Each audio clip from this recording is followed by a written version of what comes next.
Pune entertainment. My name is Sapna. I am Pankaj. So guys, आज हम लोग फिर से रिएक्शन देने वाले हैं आपके और हमारे फेवरेट खान सर की वीडियो पे। और खान सर के वीडियोस बहुत ही अमेजिंग होते हैं, दिल को छू जाने वाले होते हैं, फुल ऑन कॉमेडी वाले होते हैं।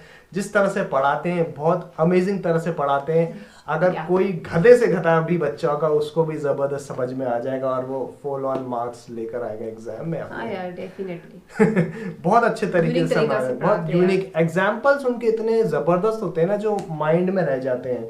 और वो लड़कियों के ऊपर एग्जाम्पल देते हैं तो वो तो कोई भूलेगा ही नहीं। और ऐसे ऐसे एग्जाम्पल्स देते हैं कि वो हमेशा याद रहेंगे। My life. वो वाला वीडियो अमेजिंग। सो गाइज, अगर आपने ये वीडियो नहीं देखा है तो ये वाला वीडियो आप कॉलिक प्लेस चैनल पे जाके देख सकते हैं। लिंक हम लोग आपको डिस्क्रिप्शन बॉक्स में दे देंगे। और अगर आप लोग हमारे चैनल पर नए हैं तो चैनल को सब्सक्राइब कर लीजिए, नोटिफिकेशन बेल को हिट कर दीजिए, साथ ही साथ फॉलो कीजिए इंस्टाग्राम एंड फेसबुक पे। So guys, let's get started.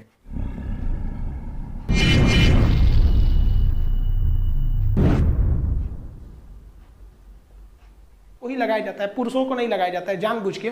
महिलाएं आराम आराम से नोचते रहती हैं, सब पत्तियां उसकी रखते रहती हैं सब इस तरह। पुरुष को लगा देंगे सजरा, दिन भर कहीं ना कहीं झगड़े कैले रहता है। और नोचते में उसको अगर याद आ गया झगड़ा के बाद गुस्सा में, तो कहेगा ना गला दबा देंगे वहां पे, गुस्सा में नोच देगा, पूरा खेत तो भर जाएगा। इसलिए पुरुष को चाहे पत्ती में नहीं लगाते हैं लोग। स्कूल में पढ़ने के बाद आपको लगेगा जॉब, अब चाहे प्राइवेट जॉब लगे चाहे सरकारी जॉब लगे, आप कहीं भी जाइएगा आप जॉब कीजिएगा। जॉब करेंगे तो वो चला जाएगा तृतीय सेक्टर में। ये लोग जॉब कर रहे हैं तृतीय सेक्टर में, इन सब काम थोबड़ा ढक दिए हैं। इसे जरा इसको देख रहा था सब, देखिए ना यहाँ पे इसको देख रहा था सब, देख रहे हैं कौन सी जॉब करेगा सब, अयो बकलोलिया देख रहे हैं। तो ये सब जितना जॉब वगैरह होता है सब किस में जाता है, तृतीय सेक्टर में जाता है। इतने कीड़े मकोड़े रहेंगे बाह्य कंकाल, जैसे बिच्छू जो होता है ना, बिच्छू में भी बाह्य कंकाल पाया जाता है। आप अगर बिच्छू को टच करिएगा तो कड़ा लगेगा वहां पर, अब जिंदे में मत टच कर दीजिएगा नहीं तो आपको कड़ा कर देगा वो। तो ये बाह्य कंकाल होते हैं, इनके शरीर में ये थोड़ी मदद करता है। जितने भी इंसेक्ट है, खटमल को मारिएगा ना, इसे खटमल मारिएगा तो देखिएगा ना कड़ा लगता है।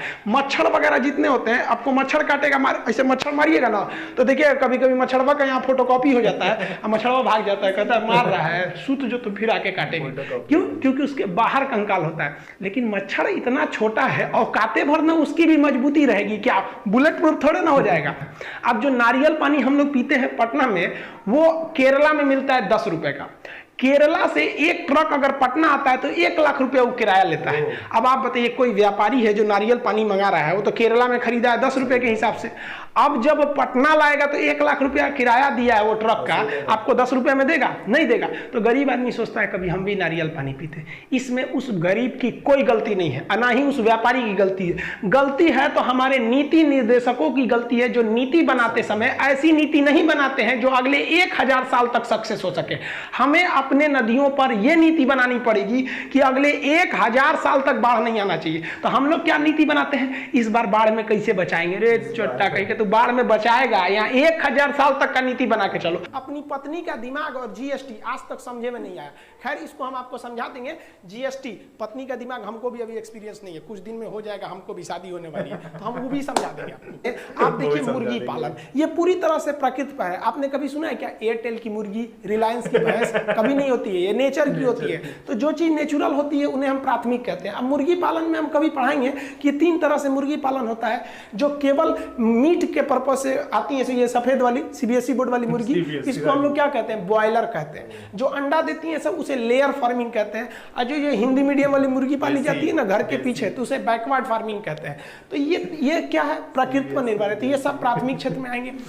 तो ये सऊदी अरब के राजकुमार जो राजा थे उस समय फहाद, उन्होंने फोन किया इसको कि रे चोट्टा कहीं का, तू शांति से रह जाओ मैटर पे, न तो तोरा हम व्यवस्था कर देंगे। ये खुद अपनी आत्मकथा में लिखा है कि हम तो नवाज शरीफ को टपका दिए रहते अगर ये बीच में नहीं आए रहते। तो सोचिए, ये अपने प्रधानमंत्री को टपका रहा था, रे चोट्टा। हम तो कहते हैं कि पाकिस्तानी की आर्मी जिम्मेदार है, लेकिन हमारे देश के इंटेलिजेंस भी जिम्मेदार है। तुम जासूस किस काम का रहे कि तुमको ये पता नहीं चल रहा है कि पाकिस्तान की हजारों फौज घुस गई, वो आर्टिलरी लेके चले आए, एमुनेशन लेके चले आए, मिसाइल लेके घुस गए, हमारी फौज चुपचाप मुंह देख रही है। हमारी फौज तो बहादुरी से लड़ी, जो जासूस थे सब, इंटेलिजेंस, वो चोट्टे कहाँ मर गए थे सब। और ये हमेशा से यही होता है। 1962 की लड़ाई हम लोग को मुंह की खानी पड़ी यही जासूसों की वजह से। 1984 में ये ससुरे सियाचिन में घुस गए थे, फिर भी कुछ नहीं हुआ। अरे सब छोड़िए, 2008 में देखिए ना, मुंबई में जब हमला हुआ तो हमारे जासूसों को पता ही नहीं था कि अजमल के साथ घुस गया, हमला कर दिया, छोटा सरकारी नौकरी लेना है, कोनो काम का नहीं है सब अधिकारी। इनको ले आके हम तो रहते ना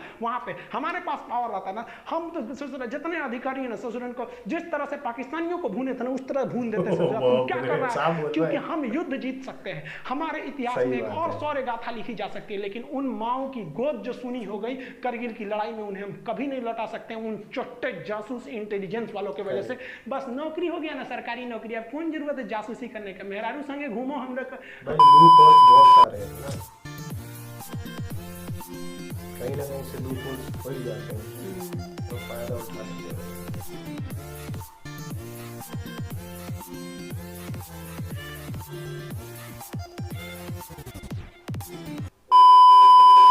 एक मतलब वंश से दूसरे वंश में कौन लेकर जाता है? डीएनए लेके जाता है, नहीं रहेगा तो मार दीजिएगा। जीन लेके जाता है, वो नहीं रहेगा तो मार दीजिएगा आपका क्या चीज, क्रोमोजोम लेके जाता है। और एक बार नीट के एग्जाम में पूछा था कि हेरिटेज का ट्रांसफर कौन करता है, जो जेनेटिक्स का, तो उसमें एसिड लिखा था। तो ध्यान से समझिए ना, डीएनए भी तो क्या है, एसिड है ना, है डाईऑक्सीराइबोज न्यूक्लिक एसिड, यही ना है जी। वायरस वगैरह में कौन लेके जाता है? आरएनए लेके जाता है। याद रखिएगा, आपसे हमेशा कंफ्यूजन पूछेगा कि डीएनए में और आरएनए, हम लोग में कौन अनुवांशिक लेके जाता है? डीएनए लेके जाता है। तो डीएनए, हमारा लड़का जो होगा वो भी आदमी की तरह होगा। ऐसा नहीं होगा कि आंख फूकेगा, ऐसे पंख लेके उड़ेगा, I am the son of Khan sir, ले आओ डायनासोर ऐसा आंख फूकेगा, ऐसा थोड़े फूकेगा। सोच रहा हमारा डीएनए में 46 को क्रोमोजोम है, यही ना है, यही लेके जाता है। लेकिन जो वायरस वगैरह होते हैं सब, उसमें क्या होता है? आरएनए होता है। अब डीएनए और आरएनए में एक खराबी क्या है, ये बहुत देरी से बनता है। डीएनए जो होता है ना, रेप्लिकेट मतलब बहुत देरी से करता है, जबकि आरएनए फटाफट हो जाता है। तो देखिएगा जितने वायरस होते हैं, कोरोना वायरस क्या है? आरएनए है। कोरोना वायरस क्या है भैया? आरएनए, फटाफट बन जाता है, एक को हुआ दूसरे को हो जाता है कोरोना। आगे बढ़े, सजरा पी के गरी आता है छोटा पाउच में रहेगा ना, पी के गरिया गाली देगा तो ढह जाएगा से जाता। तो ये हो गया देसी शराब, ठीक है। इसके बाद आता है एक बियर। बियर में अल्कोहल 8% रहता है, 8 से 12% अल्कोहल बियर में रहता है। पीने के बाद इंसान गाली गलौज नहीं करता है, शांति से पड़ा रहता है। बियर पीने के बाद वो गरियाता है, इसमें नहीं गरियाता होगा सर। 8% रहता है, इस ससुरा में 50% अल्कोहल ठोक देता है, 50% अल्कोहल, इसलिए भयानक गरियाता है। और बियर वगैरह ये क्या, ये फिल्टर कर देता है, जितना फिल्टर करेगा ना उतना महंगा हो जाएगा, तो ये बियर हो जाता है। अब इसके बाद आता है एक रम। रम, एक पियक्कड़ से पूछे थे कि रम क्यों पीते हो, तो कह रहा था कि आप क्या जानेंगे मास्टर साहब, रम का मतलब क्या होता है। रम का मतलब हम आपको बताते हैं, पी ले था। रम का मतलब होता है regular use medicine, daily use करने वाला मेडिसिन। इसमें अल्कोहल की मात्रा ज्यादा रहती है। अब अलग अलग रम की कैटेगरी होती है, इसमें मतलब 15% से लेके 25% तक अल्कोहल इसमें डाल दिया जाता है रम में। अब एक होता है इसका विस्की। विस्की देखिए, रम और विस्की में अल्कोहल सेम रहता है, कोई अंतर नहीं रहता है। लेकिन रम जो होता है ना, रम ये गर्मी देता है। ये क्या करता है? गर्मी, ये टेम्परेचर बढ़ा देता है। और विस्की जो होता है वो गर्मी, इसको टेम्परेचर से कोई मतलब नहीं रहता है, इसलिए गर्मी के दिन में ऑलरेडी इंसान के शरीर में गर्मी रहता है, तो वो लोग क्या पीते हैं लोग? विस्की। लेकिन ठंडी के दिन में वो पियक्कड़ लोग क्या पीते हैं? रम, क्योंकि वो नशा भी करता है और शरीर को गर्मी भी देता है। तो जितने छोटे मोटे लोग हैं, लोग मतलब जो 20 रुपया ठेला रिक्शा चलाने वाले, ये सब टाइप के, वो ससुरा देसी शराब उठा के पी लेता है 40 रुपया। 40 रुपया कितना का पड़ता है? 40 रुपया। बियर पी लेता है, ये कितना का पड़ता होगा? ये बियर जो होते हैं 100 से 150 रुपये में आ जाते हैं। और ये भी रेट, ये 200 के आसपास में आता है। और ये पता है आंसर कोई, ये 200 रुपये के आसपास में आता है, ये 200 में, ये 100 से 150। ये अब एक्यूरेट रेट हमको नहीं पता है, इसी के आसपास में होते होंगे सब। समझ आ गया कि नहीं आ रहा है? रम और विस्की, तो मेन अंतर यही होता है। ज्यादातर लोग क्या पीते हैं, लोग रम पीते हैं ज्यादातर लोग, ठीक है। और बियर अलग चीज होता है, विस्की अलग है। बोल रहा है 2 बजे रहती है, कौन आ रहा है, उसी में घुंघरू उंगरू की आवाज सुनाई देती है, छम छम। कोई बोलेगा तुम मेरे पिछले जन्म के प्रेम हो, मैं तुम्हें लेने आई हूँ। किसी को नहीं पता, सब अपने में गड़बड़ हो जाती है। सब इतना भयानक डर जाएंगे ना, ब्रेन, सेरिब्रम, मेडुला ऑब्लंगाटा, ये जितनी स्पाइनल कॉर्ड है सब पगला जाएंगे। सर क्या हो गया, अरे भाई कौन भूत उतारा है क्या। ब्रेन से निकलती है 12 जोड़ी नसें और स्पाइनल कॉर्ड से निकलती है 31 जोड़ी नसें। अगर इन नसों को मिला देते हैं, दोनों नसों को मिला देते हैं, तो बनता है पेरिफेरल नर्वस सिस्टम। क्या बनता है, पेरिफेरल नर्वस सिस्टम। समझ में आ गया कि नहीं आ गया, किसी को कोई दिक्कत। लेकिन अगर आप इन सबको हौड़ दीजिएगा, क्या करिए, हौड़ दीजिए। हौड़ने का मतलब समझते हैं, घिघोर दीजिए एकदम। उसको क्या कहा जाता है जी हिंदी में, हौड़ देने का, मिक्स कर दीजिए। समझे, सीबीएसई वाला समझ रहे हैं ना। तो mix all types of nervous system, then it become the autonomous nervous system. Okay, do you understand what I am saying. तो देखिए, जब आप पूरा हौड़ देते हैं ना तो हो जाता है, वैज्ञानिक सब पगला जाता है, क्या हो गया। तो ऐसे ही सिस्टम को कहते हैं हम ऑटोनोमस नर्वस सिस्टम।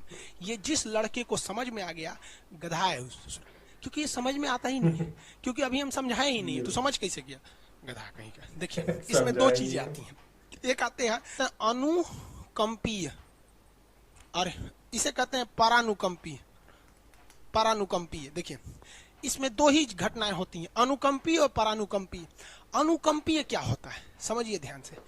जब कभी इंसान डर जाता है, जरूरत से ज्यादा डर जाए, अचानक उसे डर लग जाए, तो वो होता है सिंपैथेटिक घटना, अनुकंपीय घटना हो जाती है।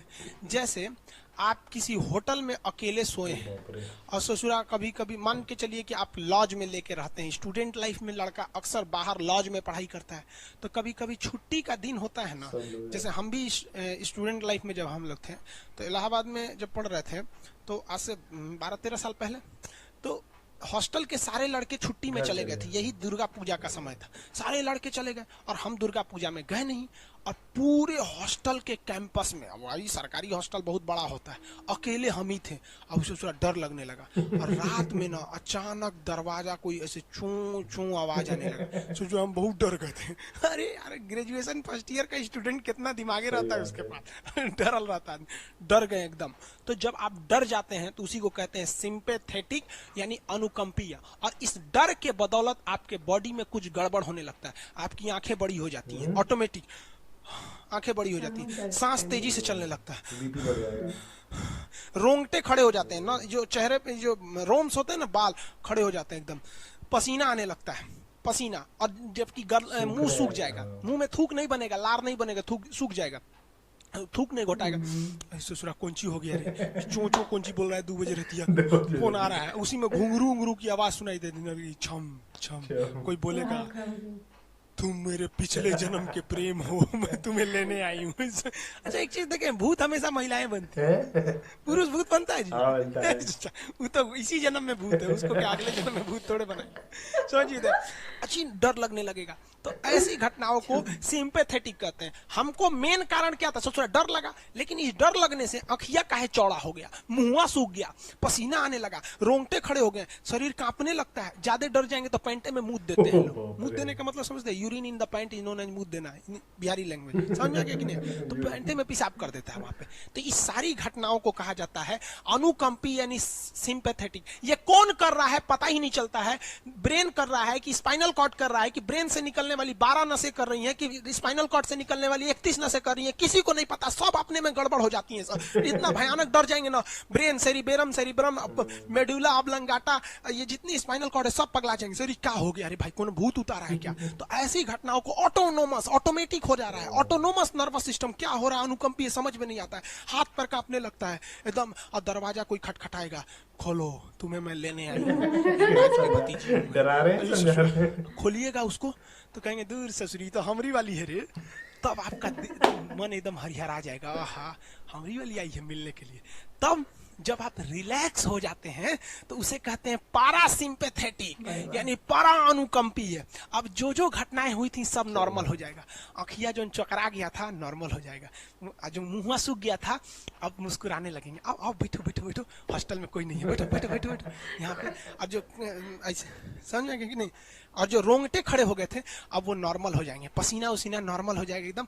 मुंह तो दिए हैं पैंट में तो कहेंगे बैठो बैठो हम कपड़ा बदल के आ रहे हैं, बैठो बैठो। समझ एंटरप्रेन्योरशिप और बिजनेस के मॉडल में एक रोल मॉडल के रूप में देखे जाते हैं। 1964 में जन्मे 56 वर्षीय जैक मा एक मध्यम वर्गीय परिवार से आते थे। उन्होंने अपना शुरुआती करियर एज ए टीचर के रूप में शुरू किया था। बाद में उन्होंने ऑनलाइन में याहू कंपनी के साथ कुछ वेबसाइट वगैरह बनाने का काम किया। बाद में उन्होंने 1999 में एक कंपनी खड़ी कर दी, उस कंपनी का नाम था अलीबाबा। देखते देखते ये कंपनी आज के वक्त में 4 लाख करोड़ की इसके पास कैपिटल है। इतनी बड़ी कंपनी बन गई, 4 लाख करोड़ रुपए की कैपिटल बन गई ये कंपनी।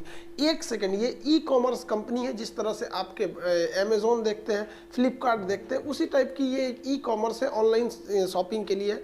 इसका जो सबसे बड़ा चीज़ है कि इसके इतने ऑर्डर्स आते हैं कि पर सेकंड लगभग 6 लाख ऑर्डर आते हैं। सोचिए कितना बड़ा पावरफुल है, पर सेकंड 6 लाख ऑर्डर को रिसीव कर देना, और ये कंटिन्यू रखते रहना 6 सेकंड तक। इतना इन लोग इनका टेक्नोलॉजी सर्वर पावर कितना होगा। हमारा एप्लीकेशन पे खान सर ऑफिशियल एप्लीकेशन पे 1 सेकंड में जब ये सितंबर के महीने में जब एप्लीकेशन लॉन्च किए थे तो 1 सेकंड में 33,000 लड़कों ने एडमिशन लिया था। मतलब अचानक जो ट्रैफिक आ गई थी, सर्वर क्रैश कर गया था।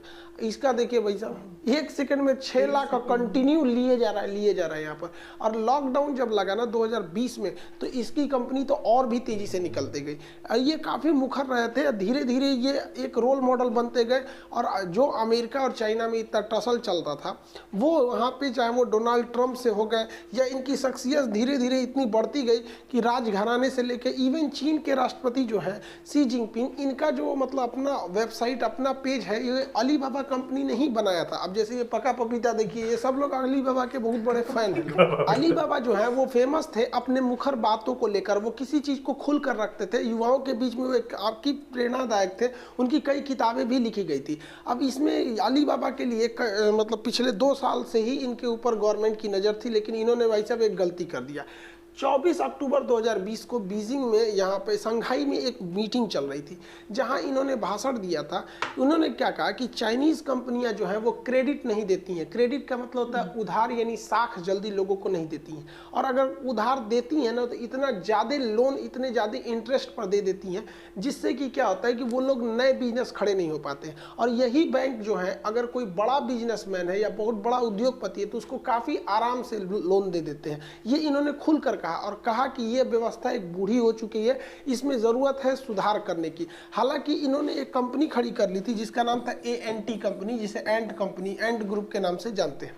ये कंपनी क्या करती थी, ये जैकमा की कंपनी थी। तो जैकमा को तो लोन आराम से मिल जाता था, तो जिसको भी लोन की ज़रूरत होती थी, चाइना वाले बैंक वाले जल्दी देते नहीं थे। हमारे यहाँ इंडिया में भी यही सिस्टम है कि लोन जल्दी मिलता नहीं है, लेकिन ऐसा नहीं है कि भेदभाव होता है अमीर गरीब के हिसाब से। हाँ, रेगुलर कस्टमर है तो थोड़ी सी रियायत आपको भी दे दी जाती है।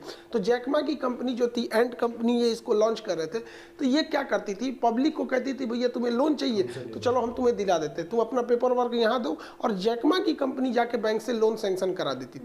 तो इसमें जैकमा का तो कुछ भी गया नहीं, एक तरह का केवल ये लिंक कर दिया, बदले में कुछ फीस ले लेता था इन लोग से, और ये लाखों की कंपनी बन गई। लेकिन जैकमा ने कहा कि ये अगर देश को आगे ले जाना है वर्तमान के हिसाब से तो बैंकों को लोन ज़्यादा देना पड़ेगा।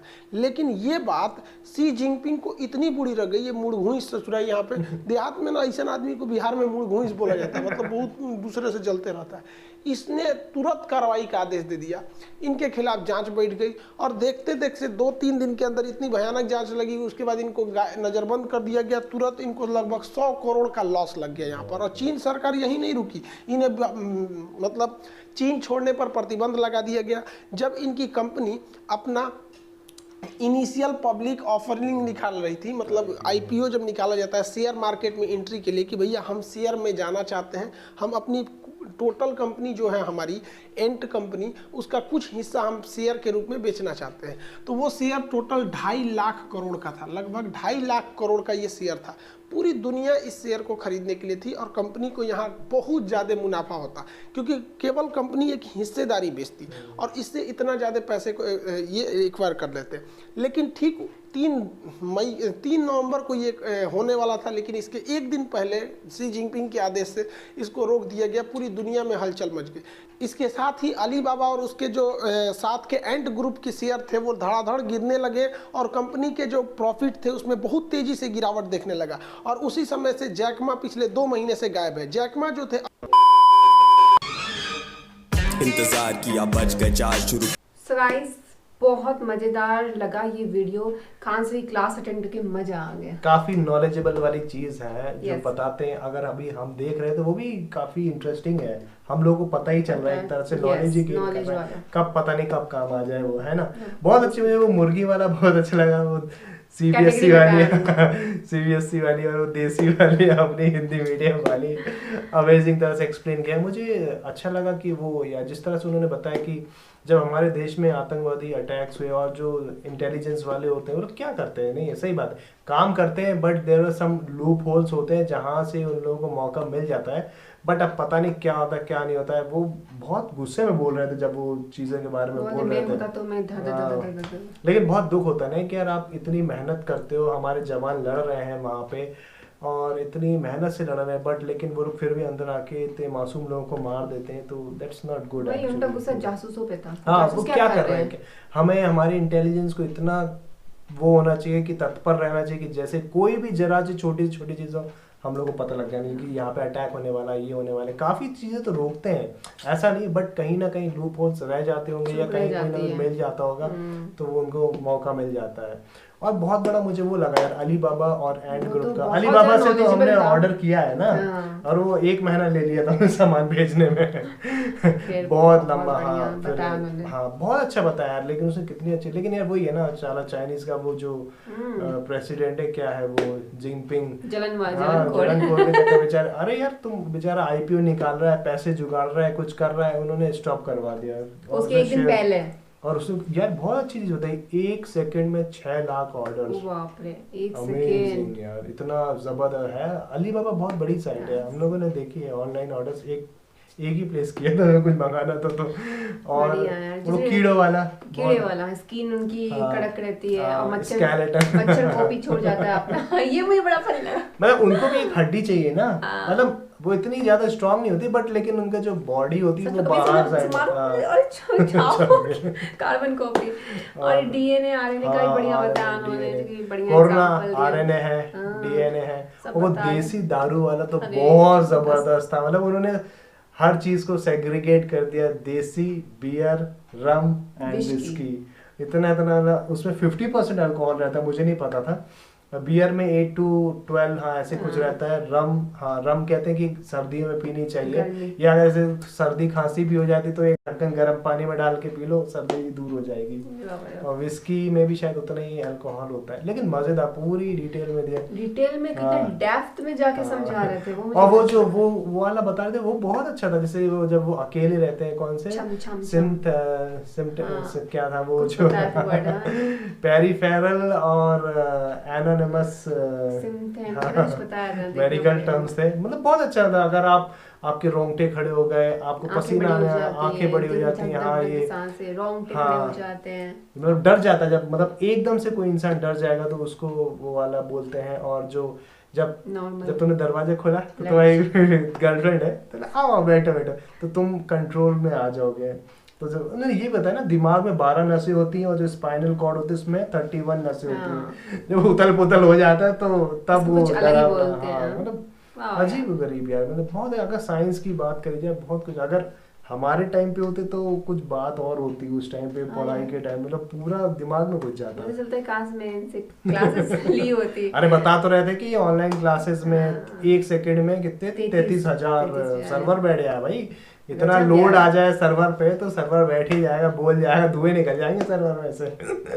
मस्त यार। अमेजिंग यार, बट कितना लोड होता है एकदम से। फ्लिपकार्ट की जब डील आती थी, जब रेडमी का जो फर्स्ट टाइम मोबाइल लॉन्च हुआ था ना, फ्लिपकार्ट का सर्वर बैठ गया था उस टाइम पे। हाँ, ऐसे हो गया था। वो जो 6000 का नहीं था रेडमी का जो रियल फर्स्ट जो लॉन्च हुआ था स्टार्टिंग का फ्लिपकार्ट में, और इतने लोगों ने बुक किया, सर्वर बैठ गया उनका। बुक ही ना हो पाया। बुक ही ना हुआ, और 1 सेकंड 2 सेकंड में गायब हो जाता था बिल्कुल फोन। अमेजिंग यार। और बहुत सारे अच्छे अच्छे क्लिप्स थे इसमें। वो बताया था कि वो परवेज मुशर्रफ और उसको ही निपटाना था, अपने प्राइम मिनिस्टर को ही। और इंडिया घुसा देगा था, प्राइम मिनिस्टर को निकालेगा, निपटाएगा। वाह यार, अमेजिंग जबरदस्त वीडियो लगता है यार इनका। सो गाइस, ये था हमारा रिएक्शन इस वीडियो पे। आप लोग कैसा लगा कमेंट करके जरूर बताइए, और आप लोग का फेवरेट पार्ट भी हमें जरूर बताइएगा। So guys, we'll be back soon in our next video. Till then, bye bye.